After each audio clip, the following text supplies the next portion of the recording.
கொல்லன் கொடுத்த கதிர் இருக்கு, கொரநாட்டு பஞ்சு இருக்கு, 100 வயசுக்கும் 100 பிழைச்சுக்க அப்படின்னா பருத்தி பெண்டின் பணுவல் அன்ன அப்படின்னு ஒரு இடத்துல வருது. இன்னொரு இடத்துல பருத்தி பெண்டின் சிறுதி விளக்கத்து அப்படின்னு வருது. பெண்கள் தான் பருத்தி நூல் வச்சு நூல் நூற்கும் தொழிலை செஞ்சிருக்காங்க. அதுலயும் குறிப்பா கைம்பெண்கள். அந்த கைம்பெண்கள் கொடுத்ததுனாலயே இது வந்து சமூகத்துல ஒரு மதிப்பு மிகுந்த தொழிலா இல்லாமல் இருந்திருக்குமோ அப்படின்னு வேற ஒரு.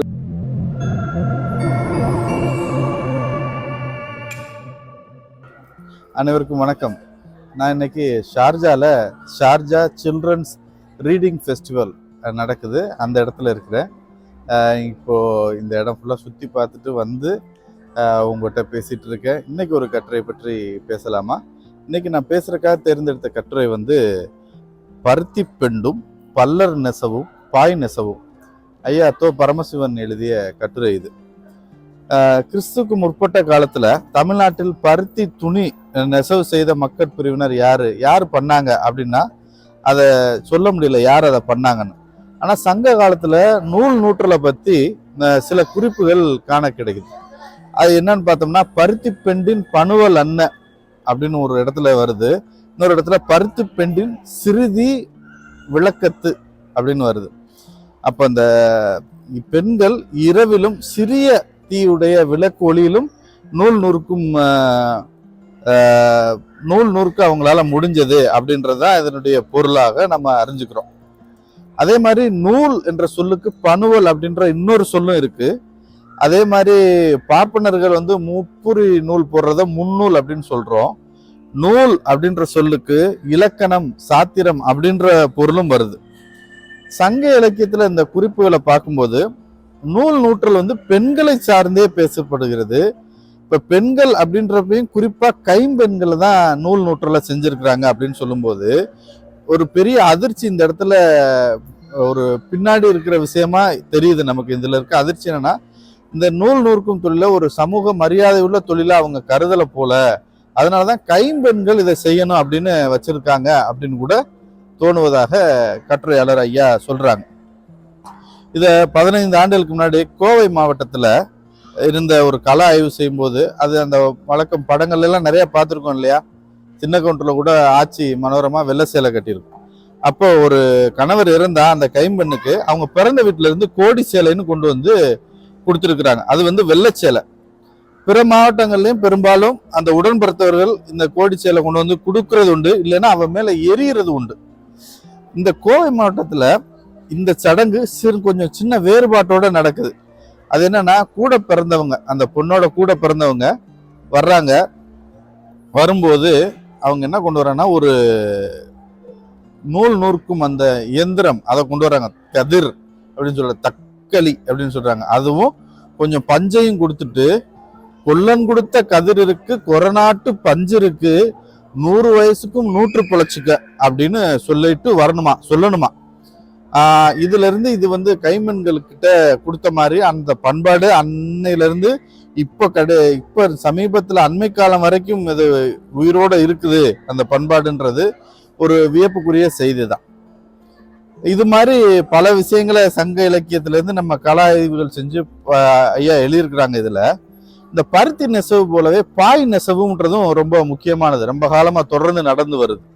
இந்த பாய் நெசவை யார் செஞ்சா அப்படின்னா இந்த இப்ப நெல்லை மாவட்டத்துல அந்த பத்தமட பாய் வந்து உலக அளவுல புகழ் பெற்றது. அப்ப இந்த பாய் நெசவுக்கு மூலப்பொருள் என்னன்னா கோரப்புல்லு, அது கோரை அல்லது பஞ்சாங்கோரை அப்படின்னு சொல்றாங்க. சங்க இலக்கியத்துல மருத திணை பாடல்கள்ல தான் இந்த கோரை இந்த பாயை பற்றி அதிகமா வருது. அதை சாய் அப்படின்னு சொல்றாங்க. நீரோடைகளின் கரைகள்ல அமைந்திருக்கிற இந்த கோரை புல்ல அது வந்து புதரா செழித்து நிற்கும். அதை வச்சுதான் இந்த பாய்களை பண்ணாங்க.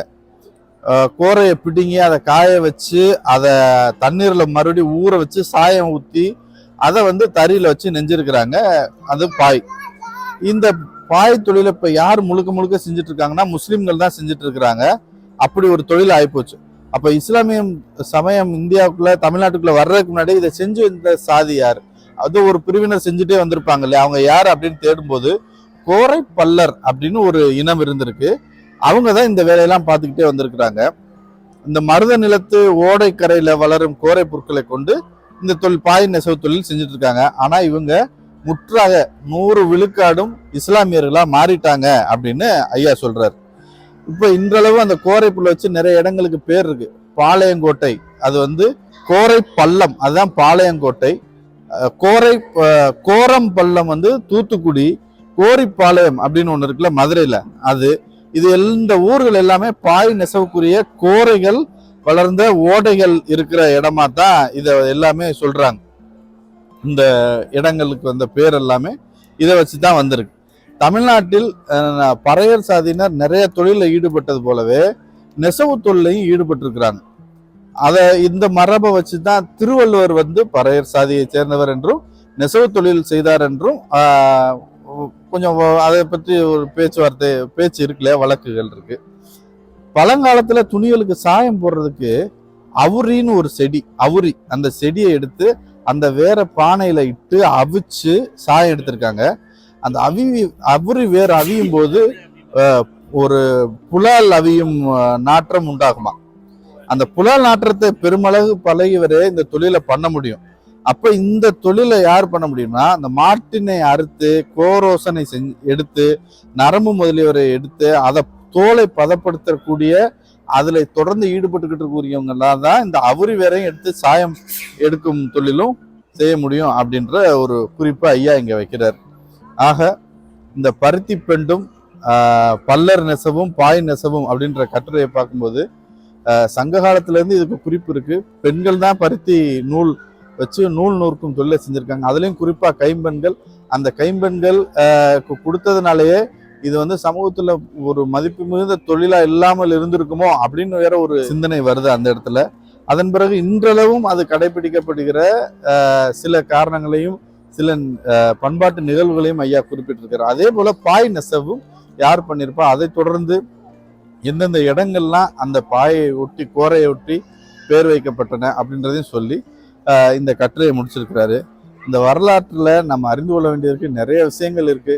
அப்படின்றப்போ இதுவும் ஒரு புதிய விஷயமா நான் இன்னைக்கு அறிந்து கொண்டேன். அதை உங்களோட பகிர்ந்து கொண்டு அந்த வகையில் எனக்கு ரொம்ப மகிழ்ச்சி. நன்றி, வணக்கம்.